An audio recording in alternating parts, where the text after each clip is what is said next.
Hello tout le monde, bienvenue sur la chaîne Fabeleg. Et bien voilà, comme promis, je vais vous montrer un petit peu comment ça se passe au niveau du réseau de distribution et des postes de transformation achetés à basse tension en Belgique.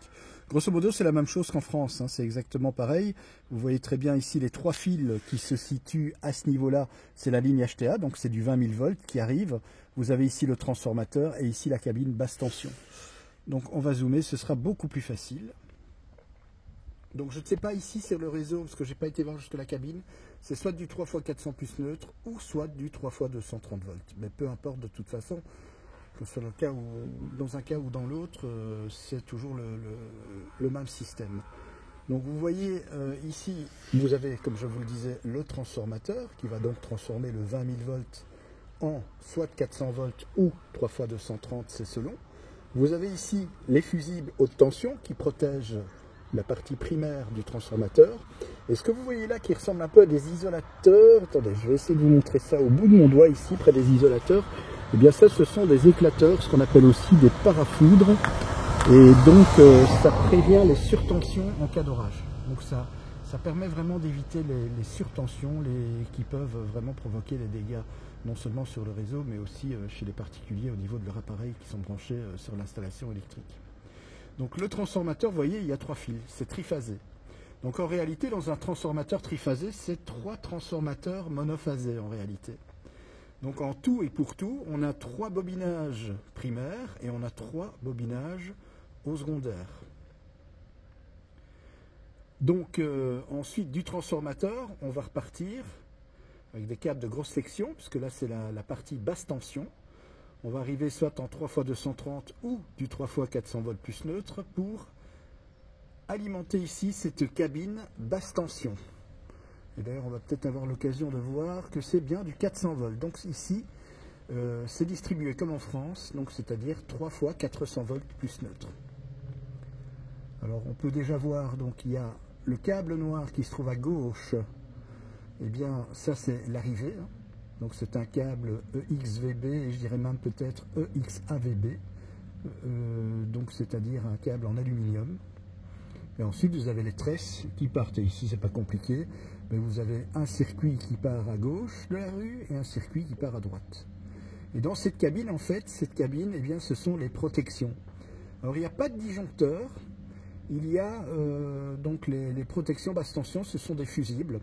Donc on va avoir un sectionneur avec trois fusibles basse tension qui vont protéger l'ensemble de la cabine.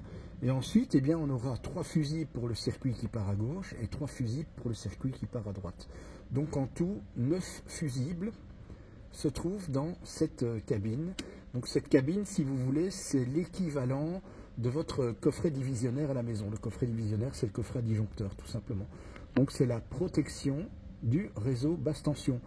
Quand il y a un souci sur le réseau HTA à cause d'une tempête ou autre, on alimente via un groupe électrogène cette cabine basse tension. Dans cette cabine, on vient brancher donc le groupe électrogène qui va à ce moment-là fournir du 3x400 volts plus neutre. Si c'était une cabine 3x230 volts, et bien là on doit y ajouter un transformateur.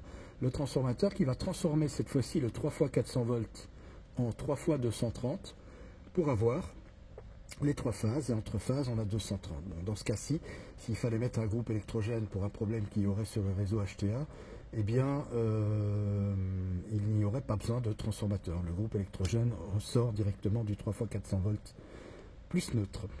Voilà donc l'explication, voilà comment ça fonctionne. Donc je vais dire, ce qui diffère par rapport au système américain, c'est qu'aux États-Unis, eh bien, on prend la tension en monophasé finalement, une phase d'un côté et le neutre de l'autre.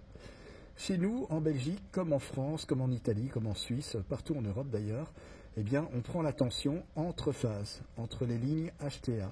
Et c'est du 3 fois 20 000 volts. Donc c'est du 20 000 volts. Si on devait mesurer la tension entre la phase et la Terre, ou un neutre, et bien à ce moment-là, on aurait 11 500 volts. Voilà, puisqu'on fait U divisé par racine de 3, vous faites 20 000 divisé par racine de 3, ça fait 11 500 volts. C'est pour ça qu'on voit d'ailleurs sur nos cabines, réseau haute tension, 11 500 volts. Mais en réalité, c'est du 20 000 volts. C'est parce qu'ils prennent la tension entre phase et la terre, tout simplement. Donc voilà pour l'explication du poste de transformation en Belgique. Et bien entendu, il y a aussi le système pour l'éclairage public, bien entendu. Et voilà donc la différence avec les États-Unis, et bien tout simplement c'est que nous on prend la tension entre phases et que c'est en triphasé, ce sont des transformateurs triphasés et non pas des transformateurs, je vais dire, biphasés plus neutres comme c'est le cas aux États-Unis. Et côté primaire, eh bien c'est du monophasé tout simplement, donc une seule bobine qui reprend la tension, la phase, et de l'autre côté qui est reliée au neutre. Ici c'est pas le cas, ici chaque bobine en delta, en triangle, est alimentée entre les trois phases haute tension 20 000 volts. Merci d'avoir regardé cette vidéo. Je vous souhaite une belle fin de semaine. Je vous souhaite aussi un très bon week-end. Et je vous retrouve très vite pour une nouvelle vidéo en électricité. Salut tout le monde!